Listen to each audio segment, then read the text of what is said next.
এখন খুবই একটি গুরুত্বপূর্ণ প্রশ্ন নিয়ে আলোচনা করছি, যা মাধ্যমিক পরীক্ষায় প্রায় থাকে।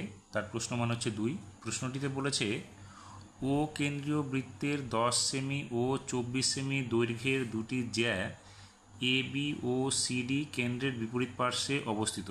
যদি এ বি ও সিডি এর মধ্যবর্তী দূরত্ব 17 সেমি হয়, তবে বৃত্তটির ব্যাসার্ধ কত? দেখো, এখানে চিত্রের মধ্যে যদি ও কেন্দ্রীয় বৃত্ত হয়, তাহলে এ বি জ্যা, যার দৈর্ঘ্য হচ্ছে এখানে 10 সেমি, এবং সিডি জ্যা, যার দৈর্ঘ্য হচ্ছে কত? 24 সেমি। এবার দেখো, এখানে কেন্দ্র থেকে দূরত্ব আমাদের বের করতে বলেছে। এখানে 17 সেমি বলা আছে, আমাদের বের করতে হবে হচ্ছে ব্যাসার্ধের দৈর্ঘ্য। তাহলে এখানে আমরা কি করব? আমরা এখানে দেখো, যদি আমরা কেন্দ্র থেকে প্রত্যেকটি জ্যায়ের উপর যদি লম্ব অঙ্কন করি, যেটা হচ্ছে এ বিকে ই বিন্দুতে ছেদ করবে এবং সিডিকে এফ বিন্দুতে ছেদ করবে, তাহলে সেক্ষেত্রে কী হবে? ও ই লম্ব এ বি হবে এবং ও এফ লম্ব সিডি হবে। তাহলে এখানে আবার বলেছে কি, এখানে বৃত্তের 10 সেমি আমাদের এই এ বিটা, তাহলে এ ইটা কী হবে? এ ইটা হবে আমাদের অর্ধেক হয়ে যাবে এ বি এর দৈর্ঘ্যের, অর্থাৎ এখানে হয়ে যাবে আমাদের কত? এটা 5 সেমি হয়ে যাবে এটা। আর এটার ক্ষেত্রে কী হবে? এটার ক্ষেত্রে যেহেতু এখানে বলেছে 24 সেমি, তাহলে এটা হয়ে যাবে আমাদের কত? 12 সেমি। তাহলে আমাদের এই যে জায়গাটা, এটা আমাদের ধরে নিতে হবে। আমরা এখানে এক্স ধরতে পারি বা না ধরলেও হবে, কারণ এটা এ ও আর এ সিটা ও সিটা আমাদের সমান হবে। তাহলে আমরা এখানে ধরে নিচ্ছি যে ত্রিভুজ এ ও ই এর ক্ষেত্রে, তাহলে আমরা লিখব ত্রিভুজ এ ও ই এর ক্ষেত্রে কি লিখব? এ ও ই এর ক্ষেত্রে আমরা লিখব হচ্ছে, আমাদের যেহেতু এটা আমাদের বের করতে হবে এই এ ওটা, তাহলে আমরা এ ওটাই বের করি। তাহলে এ ও স্কোয়ার ইকুয়ালস টু কী হবে? এটা হবে অতিভুজ, তাহলে এটা লম্ব, এটা ভূমি, তাহলে লম্ব ভূমি ধরে করব। তাহলে এটা কী হবে? এ ই square plus O E square. এখানে দেখো, এ ইর মান আমরা পেয়ে গেছি কত? হাফ হবে। তাহলে আমরা এখানে লিখব বা A O square equals to 5 square plus O E square, বা A O square equals to কী হবে? এখানে হবে 25 প্লাস ও ই স্কোয়ার। এটাকে আমরা 1 নং সমীকরণ দিয়ে রেখে দিলাম। আবার আমরা কি করতে পারি? ত্রিভুজ ও সি এফ এর ক্ষেত্রে লিখতে পারি ও সি এফ,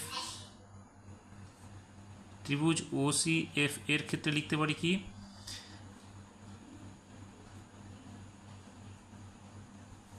এখানে কি হবে? ও সি স্কোয়ার ইকুয়ালস টু কী হবে? লম্ব স্কোয়ার প্লাস ভূমি স্কোয়ার। তাহলে এখানে কি আছে? এটা হচ্ছে আমাদের লম্ব, এটা হচ্ছে ভূমি। তাহলে এখানে কি হবে? O F square plus C F square, বা O C square equals to কী হবে? দেখো, ও এফটা আমাদের জানা নেই, আমরা এটা জানি সি এফটা কী হবে? সিডির হাফ হবে। তাহলে সিডি ছিল কত? 24, তাহলে এটা হবে 12। তাহলে ও এফটা কত হলো? ও এফটা আমরা এখানে রেখে দিলাম, O F square equals to O F square plus এখানে সি এফের মান হচ্ছে 12, তাহলে এখানে আমরা লিখব 12 স্কোয়ার। তাহলে এখানে কী পাচ্ছি আমরা? O C square equals to O F square plus 12কে স্কোয়ার করলে এখানে হয়ে যাবে 144। এটা আমরা কি করলাম? 2 নং সমীকরণে রেখে দিলাম।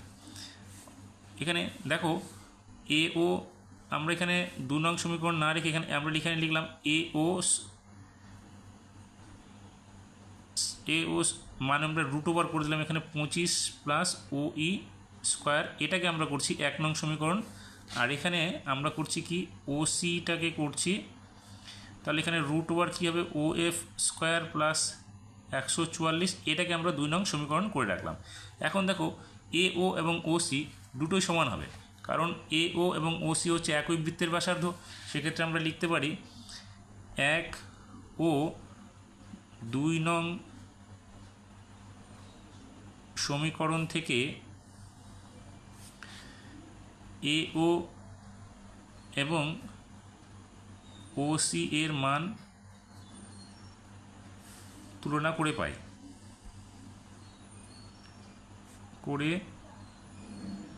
কি লিখবো আমরা? দেখো, এটা লিখবো রুট ওভার 25 প্লাস ও ই, তাহলে এখানে লিখবো ও ই তার স্কোয়ার ইকুয়ালস টু, আমরা এখানে লিখবো হচ্ছে কত? রুট ওভার ও এফ স্কোয়ার প্লাস 144। এখন দেখো দুই সাইডে রুট আছে, তাহলে রুটটা আমরা এখানে উঠাতে পারবো, কারণ এখানে আমরা লিখে দিচ্ছি এ ও সমান চিহ্ন ও সি, একই বৃত্তের ব্যাসার্ধ।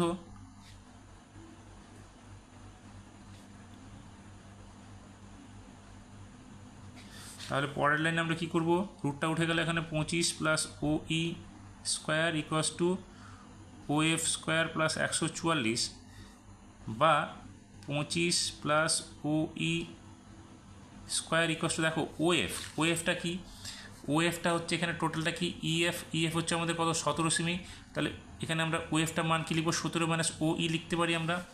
তাহলে এখানে আমরা লিখবো 17 মাইনাস ও ই তার হোল স্কোয়ার প্লাস 144। তাহলে এখানে আমরা দেখো এটাকে আমরা ফর্মুলা ফেলতে পারি। তাহলে এখানে 25 plus O E square equals to, দেখো এটাকে A minus B whole square ফেললে এখানে কি 17 স্কোয়ার হবে, 17 স্কোয়ার করলে কত হবে এখানে 289 মাইনাস এ বি, তাহলে 2 ইন্টু এ বি হবে, অর্থাৎ 17 দুগুণে 34 ও ই প্লাস ও ই এর স্কোয়ার প্লাস 144। এখন দেখো বোথ সাইডে ও ই স্কোয়ার আছে, ও ই স্কোয়ারটা সরে গেল, তাহলে আমরা এখানে লিখব বা মাইনাস 34 ও ইটা আমরা এদিকে নিয়ে চলে আসছি।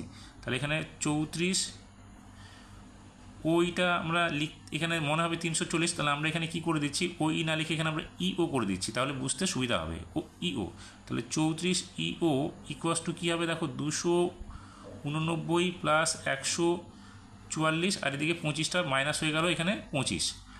এখন দেখো 34 ইও ইকুয়াস টু কী হবে, 289 সঙ্গে যদি আমরা 144কে যোগ করি তাহলে হবে কত, 433 হবে। এবার 433 থেকে যদি আমরা 25 বাদ দিই তাহলে কত হবে, 408 হয়ে যাবে। বা ইও কী হবে, ইও ইকুয়াস টু হবে কত, 408কে আমরা 34 দিয়ে ডিভাইডেড করব। এখানে যদি আমরা 408কে 34 দিয়ে ভাঙি তাহলে এখানে হবে 34 থেকে 34 4 বরং 48, তাহলে হবে আমাদের কত, এখানে হবে আমাদের দেখো কাটলে হবে আমাদের কত, তোমার 12 হবে। তাহলে এখানে হচ্ছে 34 থেকে 34 থাকবে, এখানে 6 বাজবে, 6 আর 68, 34 দুগুণ 68 অর্থাৎ 12 হবে। বা ই ও ইকুয়াস টু কত হলো, 12। এখন ই ওর মানটা আমরা ও ই এই মানটা যদি আমরা এখানে বসিয়ে দিই 1 নং সমীকরণে, তাহলে আমরা এ ওর মানটা পেয়ে যাব। তাহলে আমরা কি লিখব, ই ও এর মান 1 নং সমীকরণে বসিয়ে পাই। কি আছে 1 নং সমীকরণে, 1 নং সমীকরণে আছে দেখো এ ও ইকুয়াস টু হচ্ছে আমাদের √25 মাইনাস এখানে হবে ইও স্কোয়ার। তাহলে এখানে হচ্ছে আমাদের কত, তাহলে এখানে আছে দেখো এখানে আমাদের কত আছে, 25 প্লাস ও ই স্কোয়ার। তাহলে এখানে আমরা লিখব কত, 25 প্লাস ইও স্কোয়ার। তাহলে এখানে আমরা করছি কত, 25 প্লাস এখানে ইওর মান কত আছে 12, তাহলে এখানে আমরা লিখব 12 স্কোয়ার। তাহলে এখানে কত হবে, 25 প্লাস 144। তাহলে এ ও ইকুয়াস টু কত হবে আমাদের, 25 আর 144 হলে হচ্ছে 169, বা এ ও হয়ে যাবে আমাদের কত, 13। তাহলে আমরা 13 এওটা কি আমাদের, এ ও হচ্ছে আমাদের ব্যাসার্ধটা। তাহলে আমাদের এখানে চেয়েছে তবে বৃত্তটির ব্যাসার্ধ কত, তাহলে আমরা লিখব সুতরাং বৃত্তটির ব্যাসার্ধ 13 সেমি।